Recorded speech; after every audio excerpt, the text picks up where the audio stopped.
High, এখন আমি আলোচনা করতে চলেছি ফার্স্ট সেমিস্টার স্টুডেন্টদের জন্য যাদের সিভি এসি রয়েছে, ঠিক আছে, common values addition course semester 1।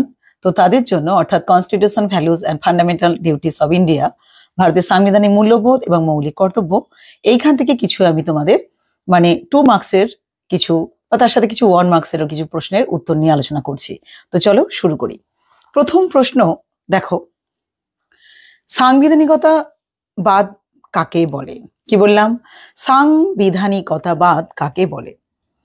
দেখো, সাংবিধানিকতাবাদ বলতে বোঝায় যে স্বেচ্ছাচারী সরকারকে প্রতিরোধ করার প্রচেষ্টা বোঝায়।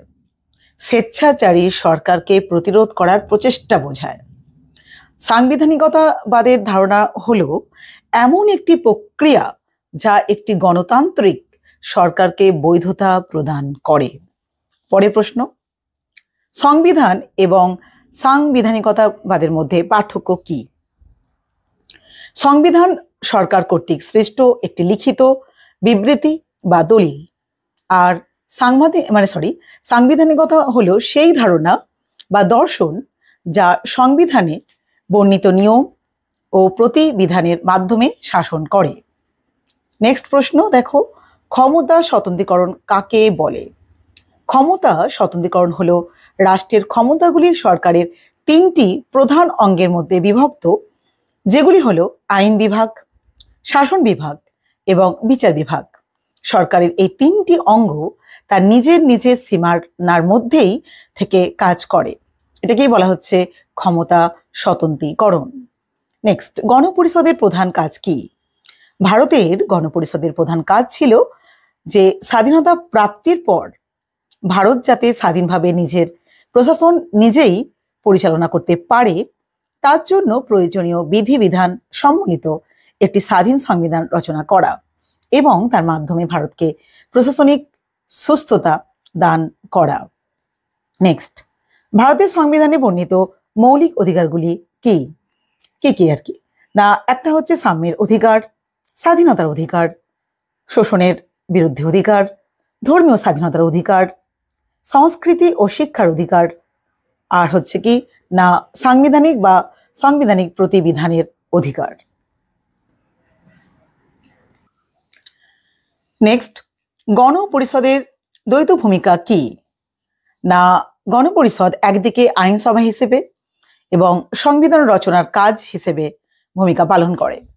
নেক্সট, ভারতীয় সংবিধানের প্রস্তাবনায় উল্লেখিত একটি অত্যন্ত গুরুত্বপূর্ণ আদর্শ কি? না, ভারতের সংবিধানের প্রস্তাবনায় উল্লেখিত একটি অত্যন্ত গুরুত্বপূর্ণ আদর্শ হলো গণতন্ত্র। প্রজাতন্ত্রের 2টি সাধারণ বৈশিষ্ট্য লেখো। প্রজাতান্ত্রিক শাসন ব্যবস্থায় জনগণই হলো সমস্ত ক্ষমতার উৎস। 2 নম্বর হলো প্রজাতান্ত্রিক ব্যবস্থায় রাষ্ট্রপ্রধান নির্দিষ্ট সময়ের জন্য নির্বাচিত হয়ে থাকেন। নেক্সট প্রশ্ন, দেশের সর্বোচ্চ আইন এবং একটি ঐতিহাসিক দলিলের নাম কি? উত্তর হবে সংবিধান। ব্যাপক অর্থে গণতন্ত্র কাকে বলে?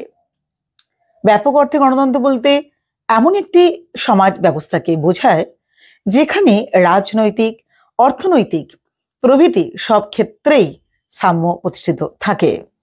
নেক্সট, আব্রাহাম লিঙ্কনের মতে গণতান্ত্রিক শাসন ব্যবস্থা কি? না, গণতান্ত্রিক শাসন ব্যবস্থা হলো সেই শাসন ব্যবস্থা যা জনগণের জন্য, জনগণ কর্তৃক পরিচালিত এবং জনগণের শাসন, অর্থাৎ government of the people, by the people and for the people. Next, গণপরিষদ বলতে কি বোঝো? আধুনিক গণতান্ত্রিক দেশে সংবিধান রচনার জন্য জনগণ সরাসরি অংশগ্রহণ করতে পারে না, অথচ সংবিধান রচনায় জনগণের উপস্থিতি ন্যায়সঙ্গত। তাই পরোক্ষ জনগণ কর্তৃক নির্বাচিত প্রতিনিধিদের হাতে সংবিধান রচনার দায়িত্ব অর্পণ করা হয়।